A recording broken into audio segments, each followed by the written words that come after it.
Good afternoon, and I hope everyone had an enjoyable weekend. Today we're going to be talking about the continuing progress that we're making in our case numbers. Things definitely are improving, and that's because of your efforts and that of many others who have taken the precautions and actions necessary to slow the spread. But just because things are improving doesn't mean that we can ease up. We need you to continue being vigilant. I know my alma mater, San Diego State University, is starting the fall semester this week with online classes. We welcome back those students who have returned for the school year, but we ask that you please be careful and avoid large gatherings.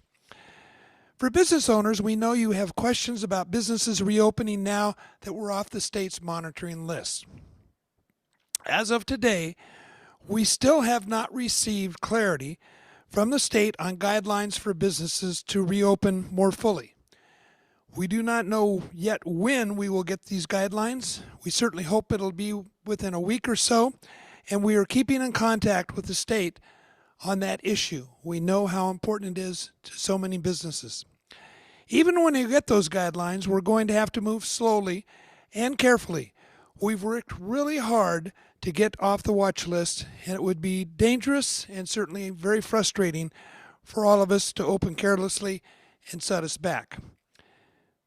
Finally, you may recall that a couple of weeks ago we mentioned that our County Board of Supervisors approved expanding the popular Great Plates program that works with local restaurants to provide daily meals to our vulnerable seniors.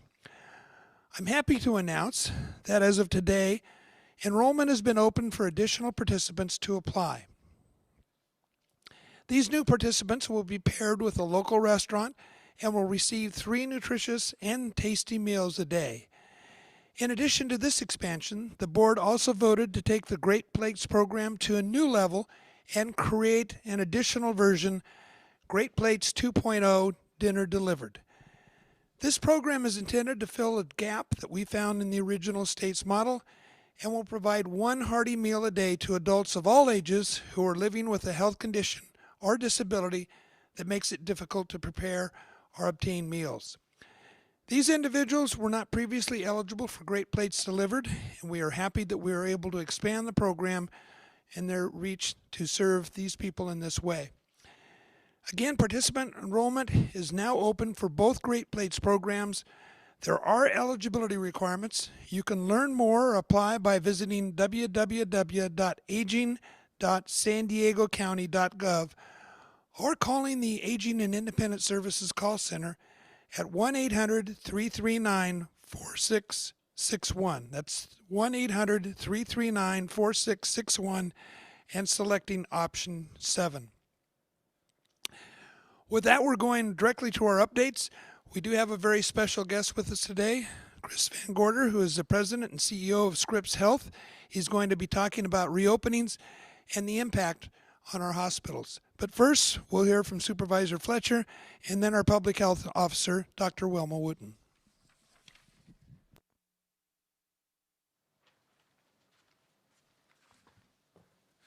Thank you, and good afternoon. As Chairman Cox mentioned, we are awaiting state guidance surrounding reopening. The governor today did say we should expect to see that this week in terms of guidance for counties that have come off of the monitoring list. And while we know everyone is eager to see that, we want to re-emphasize the need that we have to move cautiously as we go forward. We had a significant spike in our cases, which put us on the state monitoring list. When we took those actions to tighten restrictions, we saw the number of cases come down significantly, which is what got us off the state monitoring list. And so if we were to move too swift in undoing those, it is only logical that we would then spike again. And what we desperately want to avoid in San Diego County is the on the list, off the list, open, close scenario. What is most important is that we stay off the state monitoring list, that we keep our case count low. This is most important to preserve life and preserve the integrity of our healthcare system. It's also the most important thing economically, to ensure that we have a smooth and steady recovery, that we aren't having businesses go through the hurdle of opening to then have to reclose. And so as we move forward, we really need to be mindful that the goal is to slow the spread, to keep our numbers down, to keep our metrics down, and to stay there. And so we have to proceed with a great degree of caution to make sure that we don't backslide. We've done a great job this last month. We did a great job at the very beginning of this, Where we flattened the curve, loud reopening, we saw things spike. We did a great job in slowing the spread and getting them back. And the goal moving forward is to make sure that we stay in that posture and situation and that we act responsibly, again, not only for our healthcare system, but for our economy. We are also coming upon a period of time where schools are going to begin to reopen. A number of elementary schools have already had their waivers approved, and they could be resuming classes in the very near future. And of course, on September 1st, we'll mark 14 days, assuming our cases remain low, that we've been off the state monitoring list, where all schools will have the option of reopening. On Wednesday, we will be sharing the details of our efforts around testing for teachers and school personnel, along with what's available for kids who might be considering going back to school. And we have colleges and universities that are also resuming some in-person, some distance learning, but a lot of folks coming back. And we have to closely monitor and watch what is the impact on our cases from this step that we're taking. And so as we move forward, I think we just want to continue to urge caution. We know at times it's easy to get impatient. It's easy to forget where we were just a day or a week ago.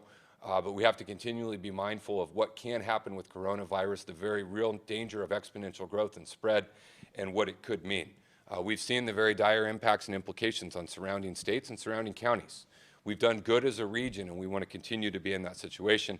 And it will be good to hear today from Chris Van Gorder at Scripps Health to just reinforce and remind ourselves of the impact on our healthcare systems, what our healthcare workers are facing every day, and remind ourselves of the importance of trusting our medical experts and doctors as we guide our way through this. So again, we want to continue to move forward. We want to do it responsibly, and we ask for everyone's continued help and patience and vigilance as we come together as a community to get through a very difficult time. With that, let's jump into our update for today. We'll start with our T3 numbers. You see our 7-day average of testing, again, holding strong, just under 7,400, well in excess, again, of that goal of 6,740 per day. And our public health labs continue to turn around our test results very quickly, as do our hospital system partners, to get the speed of those to allow for the proper contact tracing. You see our 14-day percentage of new cases, again, continues to be good, 3.5. This is encouraging. We want to stay on this trajectory and trend. And 784,836 total tests reported to us. You can see our contact tracing case investigations, 96%, 81% of close contacts traced within 24 hours. We're going to work to bump that up a little bit, but over 41,000 case investigations performed to date, and the treatment numbers you see there on the right-hand side. Today, we're reporting 187 new positive cases out of today's 7,351 for a 3% percentage of positive. Again, the purple line there representing our 14-day rolling average of percentage of positive, trending in a downward direction, something that's encouraging, but something we want to continue to have happen.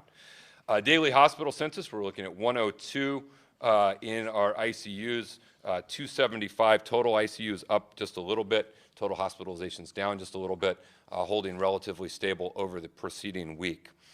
In terms of our total hospital census, both COVID and non-COVID, we're taking the 275 COVID at the bottom there, 4,244 total hospitalizations. Again, you see the 80% bed occupancy line there, so holding relatively stable. And then finally is our ICU utilization. Again, COVID-related 103, non-COVID 354, having us at 65%, which again has been a benchmark and trend for many weeks now, holding relatively stable. That concludes my section of the report. I'll turn it over to Dr. Wooten, our public health officer.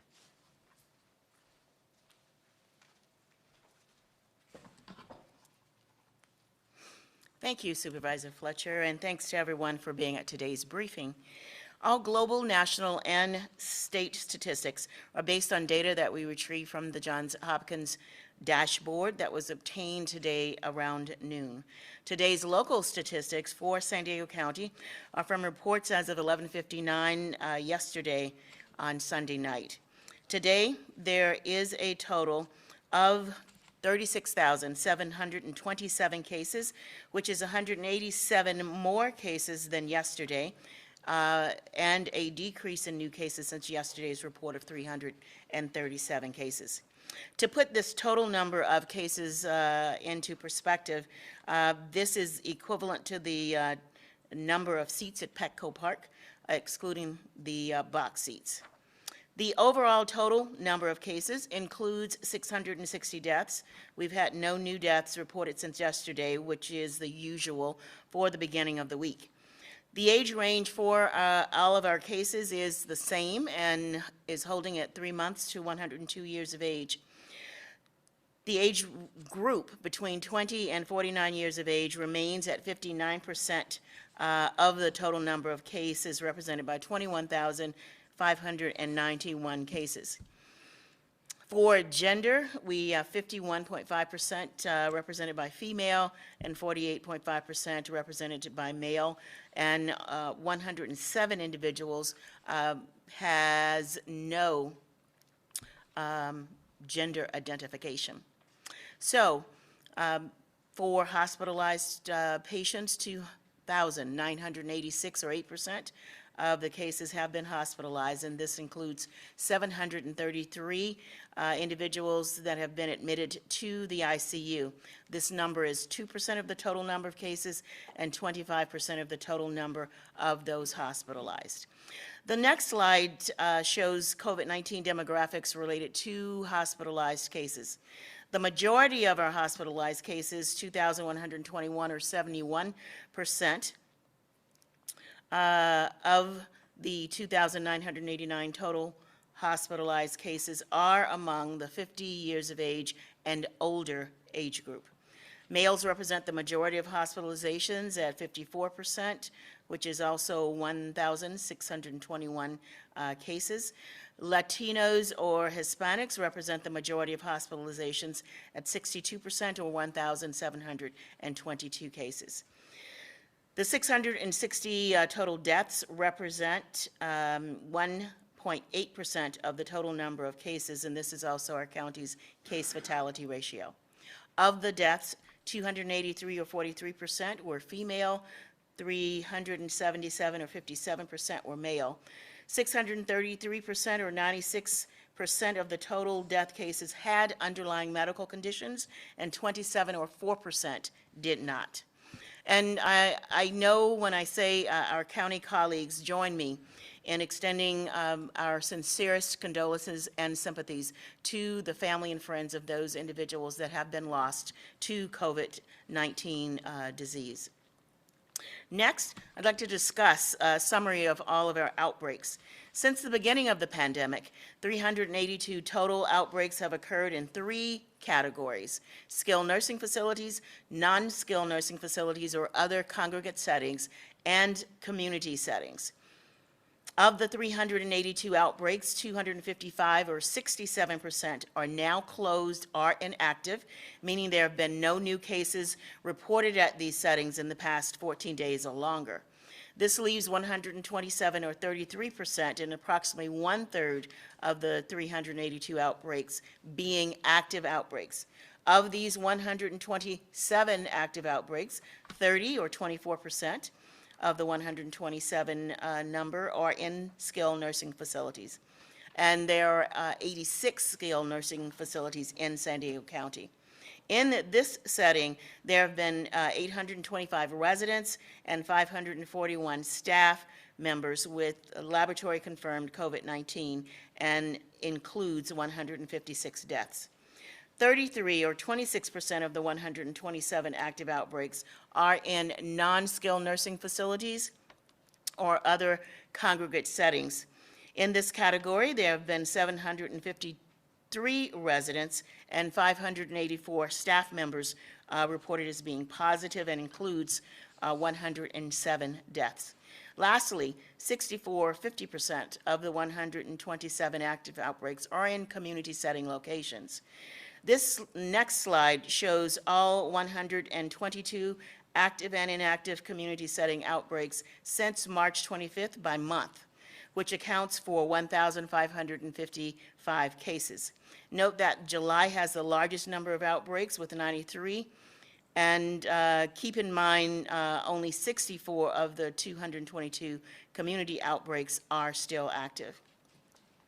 Now, the next slide shows all 222 outbreaks by community setting, and the top 3 Settings include 56 outbreaks in restaurants/bars and 14 in restaurants, so those are grouped together, 58 in various businesses, and 20 in healthcare settings. Since March, the total community outbreaks have produced 1,555 laboratory-confirmed cases, including a total of 12 deaths. Moving on, let's now review our 13 triggers for San Diego County. These triggers help to determine what actions will be taken if we need to modify the health officer's order. Trigger number 1 is normal, but I'd just like to update you on where we are with this, because this was the trigger that previously had us on the state's monitoring list. And today, actually, we are halfway through the 14-day waiting period before we can open up schools. A tremendous and enormous thank you to all of the businesses and individuals and all of the sectors that help to bring our total number of cases and hence our case rate down and moving in the right direction. Now, next look at the actual trigger that is abnormal, and that is community outbreaks. And the metric here is no more than 7 outbreaks over the last 7 days. And today we are reporting 20 total community outbreaks for the past 7 days from August 17th through August 24th. And this represents also 73 cases. Overall, shown here in the next slide are the 20 outbreaks by settings. Next slide. Which includes 8 outbreaks in businesses, 1 in a faith-based organization, 2 in grocery/retail locations, and 1 in a gym or fitness facility, 1 in a healthcare setting, 1 in a hotel, resort or spa, 2 in restaurants only, and 5 in restaurants or rather 4 in restaurants/bars. And today, 5 new community outbreaks have been added to our list, and they are noted here. There are 2 in businesses, 1 in a restaurant, 1 in a hotel, resort spa, and then 1 in a grocery store. So lastly, today we are unveiling an update on the county webpage regarding COVID-19, next slide, by race and ethnicity. As you may have noted, to date, we have made cases, hospitalizations, and death data available by race and ethnicity. That is currently already on our COVID-19 webpage. And at the close of business today, additional information on testing, staffing, and geographic data will be provided. The data for tests provides the total number of all tests reported to the County of San Diego.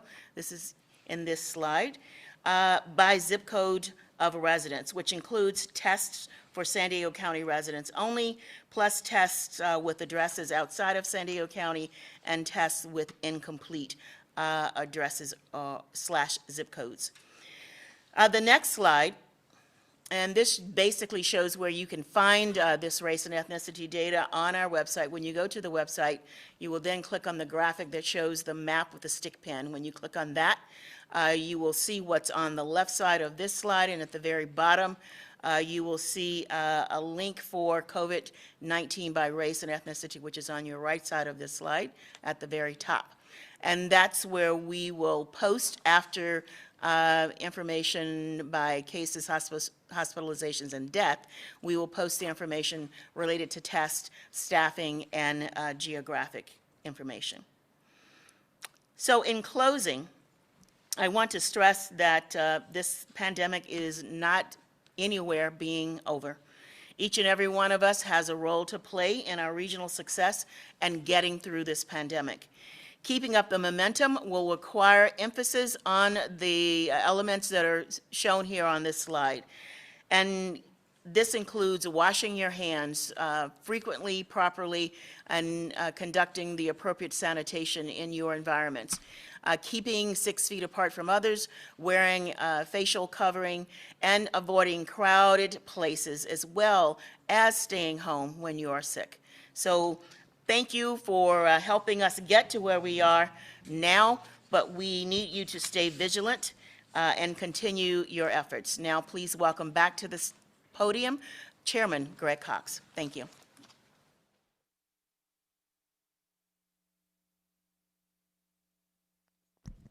Thank you, Dr. Wooten. As I mentioned in my opening comments, we have a special guest with us today, and that's Chris Van Gorder, who's the president and CEO of Scripps Health. You know, one of the things that we've been dealing with this pandemic is just tremendous cooperation between our county public health officials and our public health hospitals in the San Diego region. And certainly Chris has been right there with all the other hospitals and working hand in hand with the county of San Diego. Chris is going to talk a little bit about reopenings and certainly fill us in regards to how the hospitals have been handling this pandemic. Chris?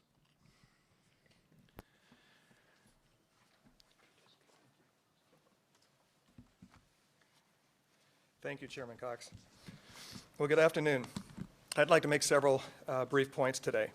First of all, I'd like to thank all of the hospitals and health systems for their outstanding work during this pandemic. The collaboration and support for our community, our county, patients, and each other has been unprecedented, and every acute care hospital in this county has cared for COVID patients. I'd especially like to call out the collaboration with Sharp Healthcare. As you know, Scripps Health and Sharp Healthcare have cared for the large majority of the COVID patients in this county.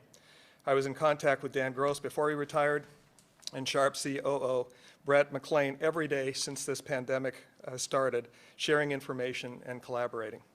I think it's important for the community to know your healthcare systems are working together. I'd like to thank the county and our other public health colleagues as well. That's the other group I've been in contact with daily.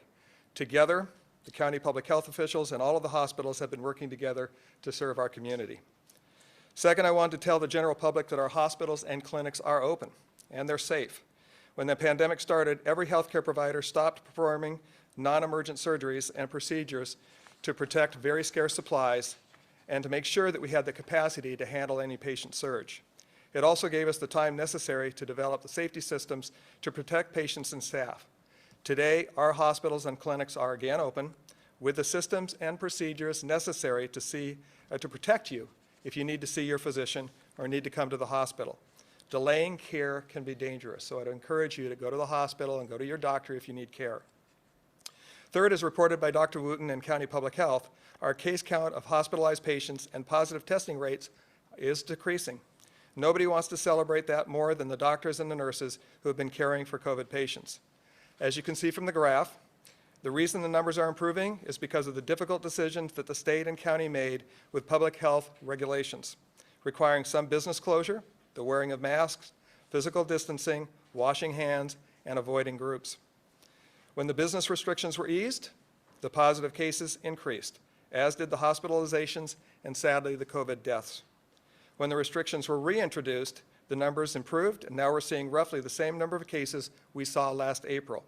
So what does that tell us? It tells us that we need to continue many of the restrictions currently in place. And if we decide to ease those restrictions, we need to do so slowly and deliberately, making sure we don't create another spike.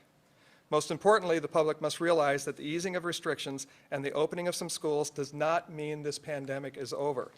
On the contrary, it is not over. This dangerous virus is community spread and will grow again in our community if we're not smart and diligent in how we manage. And lastly, I want to thank all of the healthcare providers in our community wherever they work. I especially want to thank the doctors and nurses and support staff at Scripps Health. Today marks the 194th day our COVID Corporate Command Center has been in operation, the longest emergency situation I've ever been involved with. This pandemic is taking a significant toll on healthcare providers. Early on, we called them heroes, but lately I'm not hearing that as much. Our people have been yelled at and even attacked for asking people to put on a mask before they enter a healthcare facility. And the emotional toll of caring for patients, any one of whom could be COVID positive, has been extremely difficult. Two of my nursing managers wrote to me last week after I taught a virtual class that included showing a video of care of a COVID patient being cared for by ECMO. That's an artificial lung that's the last treatment we can give to a patient who can no longer support their own breathing. The video evoked strong emotions. From a nursing manager in the north part of our system, that ECMO video really resonated with my experience through all of this. I am so grateful to Scripps for committing the time and resources to help the community really see reality at the front line. Sometimes it feels like I live in two alternate universes. At work, I see the reality of people impacted by COVID, the patients and the staff. It is so real. And then I go home and I'm treated like I'm being overly dramatic or being crazy taking precautions. It's like a bad dream where you're standing in a room screaming at the top of your lungs and nobody can hear you. From my manager at Scripps Mercy Chula Vista, one of our hardest hit hospitals with COVID. What pulls at my heartstrings is the change I see in the staff. They were initially very anxious and afraid, and now they are tired of being afraid, and yet they're still afraid. Every time I called someone to tell them that they were potentially exposed to COVID, it was like telling them they had cancer. I can't even count the number of times I've cried with them as they describe their home life situations and how all of this fear has impacted their life. Some have not seen their loved ones in months. Grandparents, aunts, and uncles can't see their newborn babies. As you and others talked about the numbers, I think of the human lives that were impacted by those numbers. When I see that our youngest death was 23 years old, I know exactly who that 23-year-old was and what were the circumstances of her death. She was our first death, and she died alone. Her mother and father could not be at her side. I pray for her still. As of this morning, 189 COVID patients have died at Scripps hospitals. None of them were a statistic. Please go slow with the reopening. Wear a mask, physical distance, wash your hands, avoid groups. The COVID is not done yet. Thank you.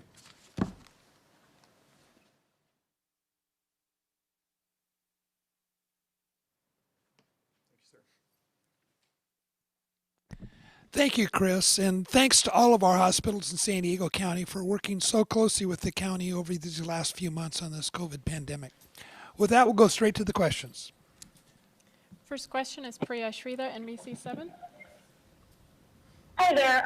We saw the Awakened Church have services again this weekend, and I know you guys have tried to go to educate them and give warnings and serve them with cease and desist orders.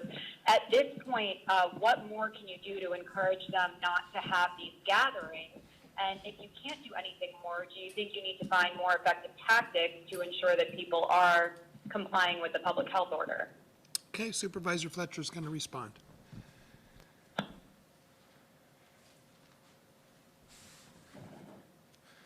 Thank you, Priya. You know, California recognizes the right of individuals to gather for religious purposes. It's enshrined in the First Amendment in our Constitution to petition your government for a redress of grievances and to gather in protected religious activities. And that is why religious services are one of the only entities that are allowed under the public health order to have an unlimited number of individuals gather together to express their religious beliefs. It is allowed under the public health orders to do that. You just have to do it outdoors. You physically distance, you utilize a face covering, and then you can move forward. And so it is very frustrating and very disconcerting to have an entity who has the capacity and ability to gather in a safe outdoor setting to choose to go back indoors.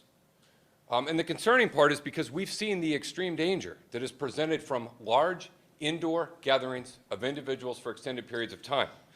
We have seen countless examples across this country of faith leaders who have contracted and died of COVID, of significant outbreaks that are tied to large indoor religious service gatherings. And so it's irresponsible when they are provided a safe path and avenue and option to move forward. I think there's a lot of us that feel that we have an obligation to look not only out for our own interest, but for the interest of others. That we have an obligation to help protect the least among us. That we come together out of a desire to protect one another. And so it is very frustrating to see an entity that has an avenue together, that is allowable, that is acceptable, that is much safer, choose to openly defy that in order to expose the members of their congregation to a very dangerous situation.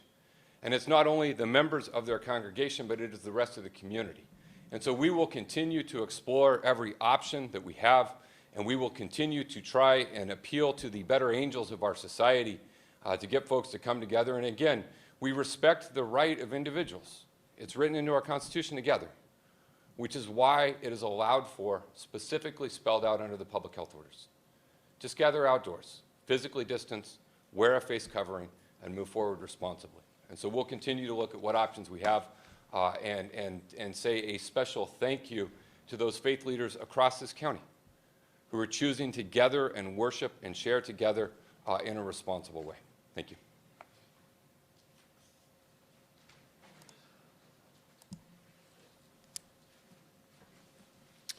Okay, next question. Brandon Lewis, CBS 8. Thank you.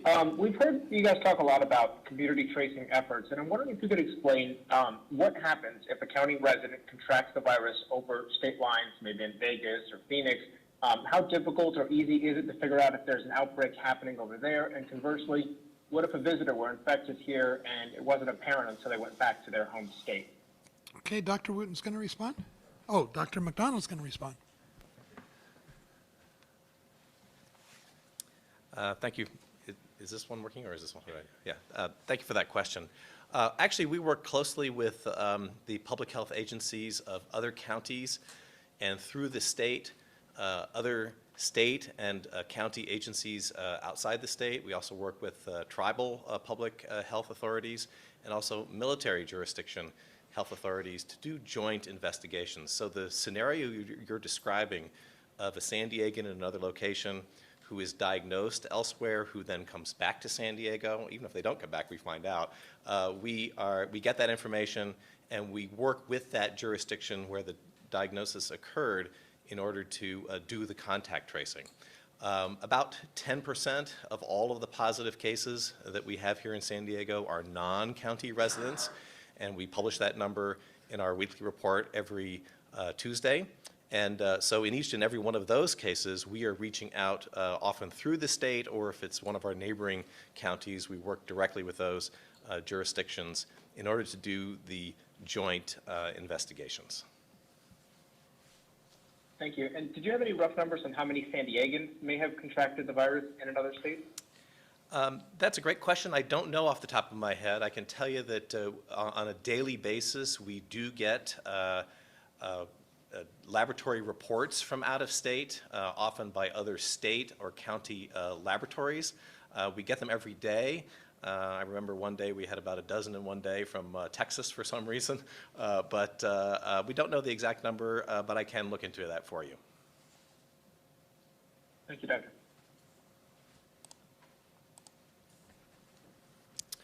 We have one last call-in question. That one is Taryn Mento with KPBS. Hi, thank you. Chris Van Gorder just said to please be slow with the reopening. I know we're still waiting for the state guidance, but the county has the power to choose to be more strict than what the state may allow. Dr. Wooten, do you plan right now to use that power when the guidance is released, especially because you've seen some proposals of what the guidance could be? Okay, Dr. Wooten. And I have another one as well. Okay. Thank you for the question. Right now, we don't know exactly what the state is going to be proposing. We did have a call, health officers across the state met with the state leadership in the California Department of Public Health. And we know that the state wants to look at a tiered approach of reopening, but we do not have those clear guidelines, so I don't want to speculate here, but you're absolutely correct. If the state does propose something, we can be more strict. And there have been a few occasions, actually, we mandated facial coverings before the state did. So that's one example of where we have done that. Thank you. And just to kind of ask in a little bit of a different way, we still are hitting our own trigger on community outbreaks, and Voice of San Diego, Scott Lewis just pointed this out on social media. You know, we've seen a lot of the numbers improve, but not this one. And this one was intended to inform you all when more restrictions may be needed. We've had a lot of restrictions already put into place. So what are we going to do about this number that, you know, has come down a little bit, but has not gone down to what we want it to? Are you speaking of outbreaks? community outbreaks? Yes, community outbreaks. Well, we will continue to monitor and do the same things we have always been doing in terms of depending on where the sector is. If it's restaurants, we have a great relationship and partnership with our Department of Environmental Health, where we have staff that are then deployed to a particular restaurant and go in and conduct an assessment of what strategies need to be improved upon. And that has always worked well, and that is working well during the COVID-19 pandemic. And when schools reopen, we will do something very similar for schools. And now that we have the compliance team activated for all of those pre-outbreaks that are not restaurants, or we will have staff that will be deployed to those locations to conduct an assessment in the various settings, again, to provide education and to correct any strategies that are not being fully implemented. So the outbreak measure is a measure to help us monitor what's going on in the community. And because COVID-19 is community-wide, we expect that we will have outbreaks occurring. When schools open up, we expect that there will be outbreaks, but we have reviewed a lot of the elementary reopening plans, and there's been a lot of great work that have gone into ensuring that those 4 strategies that we talk about all the time in every day's briefing: washing hands, sanitation, facial coverings, as well as social distancing. All of those strategies are well defined in the reopening plans, and if they are adhered to, they can help keep the COVID-19 cases down. Thank you. Well, I just want to point out there have been a large amount of community. We lost her? Sorry, there have been a large amount of community outbreaks tied to restaurants/bars, and so I just want to ask: are you saying that we have had that targeted enforcement or approach to working with them to get in compliance? Are you saying that we need more time to see the benefits of that and those numbers coming down, or do we need to do more of what's already been done? Well, I think we need to continue to do what we are doing, and restaurants and our strategies can always be amplified. So adhering to those strategies, continuing them, being very dogmatic about implementing them. I tell people, if you see something, report it. We have the tool to do so on our county's website. And we see things even in the communities that we go through as county employees. So we just have to continue to be vigilant and do what we know is right in terms of those top 4 strategies. Thank you. Thank you, Dr. Wooten. Dr. Wooten, I have a number of questions about school reopenings. The first one has to do with universities, and this is from Claudia Bucchio with Univision San Diego. So her first question is, are there any specific recommendations for college students who are coming back to in-person classes in San Diego County? I can't emphasize enough those big 4 strategies that we talk about every day. Not gathering in large groups is very important. Wearing facial coverings, social distancing, all of those strategies, hygiene and sanitation. If those strategies are adhered to and there's not mingling, and we hear about, and you've seen on the news what's going on around the country, and we know some of that is happening here, even in San Diego at some of the colleges. But if people take this pandemic seriously and adhere to those strategies, we can really continue to flatten the curve and to basically decrease the number of cases that occur and prevent additional spread. But it really does boil down to behavior, and people have to really take this seriously.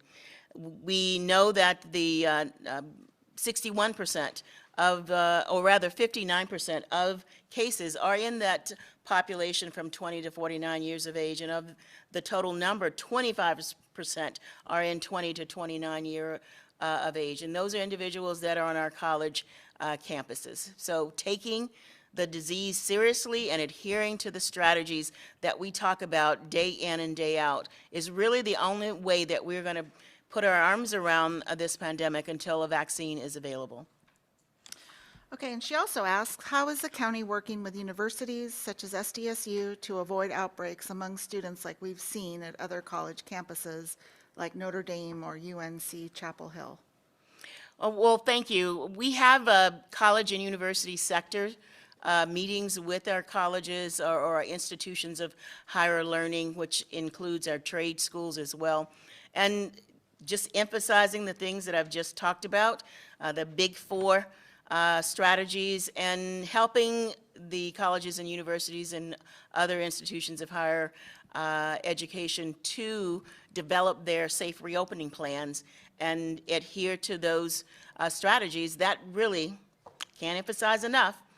If we can do those things, we can help to decrease and prevent the spread of COVID-19. And that's across all sectors. All right. And last part of her question is, what triggers is the county on the lookout for at college campuses?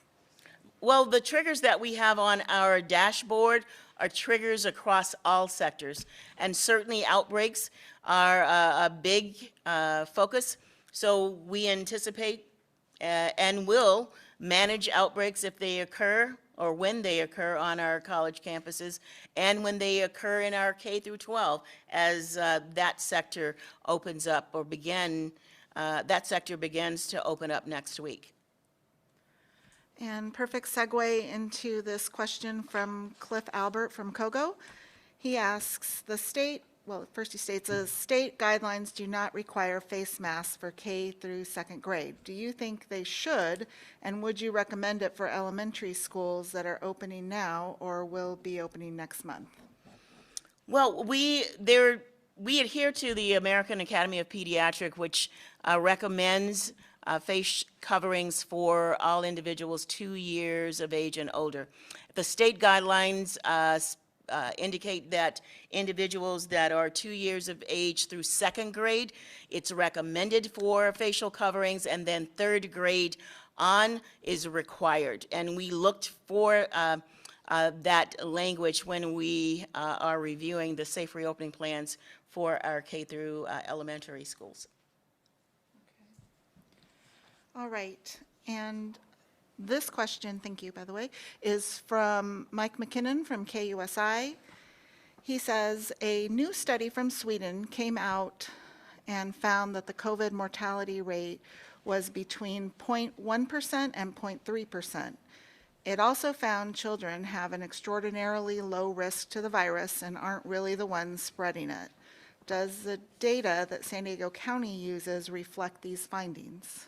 Well, we have not analyzed the data to the same level that this study, but there are other studies that actually show different information. So I would have to review the study before making any comment on it. Okay, thank you. Thank you. I have one more. This one is from Elliot Spaggett from the Associated Press, and he asks, has the county received guidance from the state on what being removed from the watch list means for resuming normal business, recreational, and other activities? What are the county's wishes, and when is a response expected? At the top of the briefing today, Supervisor Fletcher shared, based on the governor's briefing at noon today, he stated that there will be guidance coming out later this week. So we as in health officials had meetings with the state interim health officer yesterday, and we did not have any guidance to that note related to reopening up of other sectors. There was not a discussion about the when and the how, with the except that they were looking at a tiered approach, which has not been completely ironed out. We did have a good conversation about metrics, and again, tiering those metrics, but that's not complete yet. So we are waiting, just as is all of the various sectors across the county and the state, Other jurisdictions are waiting with bated breath to get this information because we recognize that businesses are anxious to reopen. But as was stated earlier, if we open up everything at once as we did in mid-June, we will see the same outcomes as we did in late June and early July.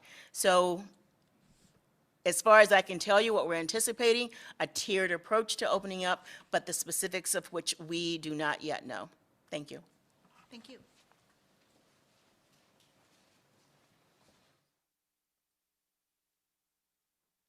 Well, that concludes our questions for today.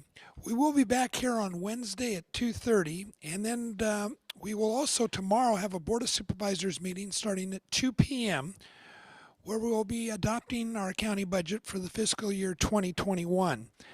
And there's many proposals that have been put in the budget to help people during this pandemic, and for public health reasons, our meeting tomorrow will be a virtual meeting. You can watch online at social media sites, or you can comment through the county's website at sandiegocounty.gov/telecomments. So until Wednesday, please stay safe and protect yourself, and make sure you wear your face masks. Thank you.